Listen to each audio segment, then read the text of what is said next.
Don in London, hello. March 29th, 2009, coming up to 8:51, 10 to 9 in the morning. Actually, it's 10 to 8, but we put the clocks forward here. So, 1 hour less sleep. Doesn't really apply to me, I don't sleep that well anyway. So I've been up a while. And my video is all about recovery from addiction to either substance or behaviour, or addiction to substance and behaviour. Because if our primary addiction doesn't kick off, it's often likely that it comes out in a different way. So my substance addiction was alcohol, and I'm in recovery 1 day at a time. And my behaviour, workaholic, relationshipaholic, all the isms you can possibly imagine, gymaholic, whatever would fix me. And I was looking for that daily fix of how to deal with my feelings, or push them down and suppress them so they didn't bother me. And the biggest feeling I probably pushed down all the time, although it was always there, was fear. Fear of being found out, not being good enough, or feeling that I wasn't paid enough, or I wasn't this, that or the other enough, you name it. It was probably me, not understanding how life can be. But where am I today? Well, less fear, less ego, less putting on a brave face, and more in touch with faith, courage and confidence on a daily basis. And it is a daily chore. Recovery from addiction to substance or behaviour is a daily, ongoing, it's not a battle, it's a living experience. And in our self-will days, where willpower was everything, we were pushing ourselves against limits which we either looked for ourselves or were imposed upon us to be perfect. If we were perfect, there would be no point in being here at all. It's all about the journey for me these days, and the journey can be a bit of a twist and a bit of a turn. And sometimes, out of the blue, good things happen. So yesterday was a good day for a lot of reasons. It wasn't without its ups and downs, and I suppose challenges as well, to cherish and love and be a part of, and really, really deeply care for people. And I got to 2 meetings, one of which we had a group conscience about timekeeping. I'm talking about fellowship meetings here. That's the fellowship of AA. So I'm getting ahead of myself here. I'm part of the fellowship of AA. I go there as a normal sized person. I have no big shot ideas or low shot ideas. I just go in with an equal heart, I hope. And I share my experience, strength and hope on these videos, not to promote anything or undermine anything, just to talk about my recovery. And the fellowship of AA, Alcoholics Anonymous, has helped enormously. In fact, it probably did save my life, and it still does, 1 day at a time. So at the beginning of every meeting I go to, there is a preamble shared, and I'll share it now. It gives an idea of where I'm coming from. Alcoholics Anonymous is a fellowship of men and women who share their experience, strength and hope with each other, that they may solve their common problem and help others to recover from alcoholism. The only requirement for membership is a desire to stop drinking. There are no dues or fees for AA membership. We are self-supporting through our own contributions. AA is not allied with any sect, denomination, politics, organisation or institution. Does not wish to engage in any controversy, neither endorses nor opposes any causes. Our primary purpose is to stay sober and help other alcoholics to achieve sobriety.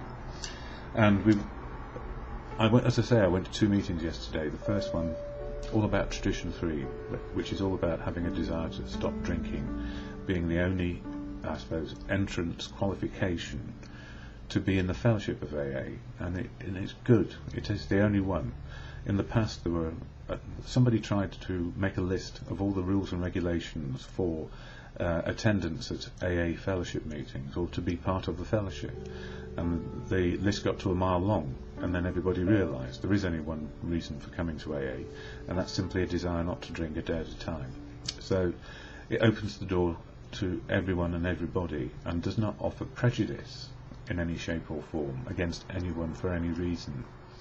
And it's interesting because one of my meetings, my favourite meetings on a Saturday, we discussed just how long a person can share their experience, strength and hope as the main event, if you like, the chair. And in this meeting it's only 5 minutes, and then people get the opportunity to share back. And the concern was the sharer backers were going to overrun and not give everybody a good level of time each if they wanted to share. So where did we get to? I suppose there is a common understanding that people need to be mindful of how long they have to share. and the secretary can wave a yellow card and say, would you mind stopping now? But I guess my experience is that trying to enforce that particular rule on any alcoholic does not work, because if they find they're shut down at one meeting, they'll go to another one and share the whole story there. And it can actually undermine somebody who needs to share from the deepest part of them what is happening today. I don't worry about that. It's a rule which is almost unenforceable, because when you know a person needs to talk, you let them get on with it. So there we go. We'll see how it goes. I don't think there'll be any changes, though. Not that it will matter. You know, people in AA just do what they need to do to keep well and keep fit and keep healthy, emotionally, spiritually and physically. And part of my videos, oh yes, and last night I went to another meeting. It was a harrowing meeting about all the hardship that comes with being in recovery, that life continues to happen, and you know, it's not all jolly hockey sticks and all the rest of it. It's not that serenity means that it's peaceful, joyous and happy and free all the time. We have to deal with all the other side of life, and as I know all too well, people die and people get ill and people are often not well, and we have our part to play in that too, and it brings us down and we have to face reality. And I guess that's what these meetings do for me. So 2 good meetings for 2 different reasons, and I know that the overriding part of this is a desire not to drink on a daily basis is the main reason for going, so we can share our joy and our sadness as life affords. So I've gone on a bit now, and March, it's all about step 3 for me. There are 12 steps of action in the action programme of AA for people, 12 steps of action to live each day. And in the Daily Reflection book, which is an AA publication, 1 page a day, March is all about step 3, and step 3 reads literally, made a decision to turn our will over to, our will and our lives over to the care of God as we understood Him. And the slightly shorter form of the long form, as they call it, in this 12 by 12 blue book, says of step 3, made a decision to turn our will and our lives over to the care of God as we understood Him.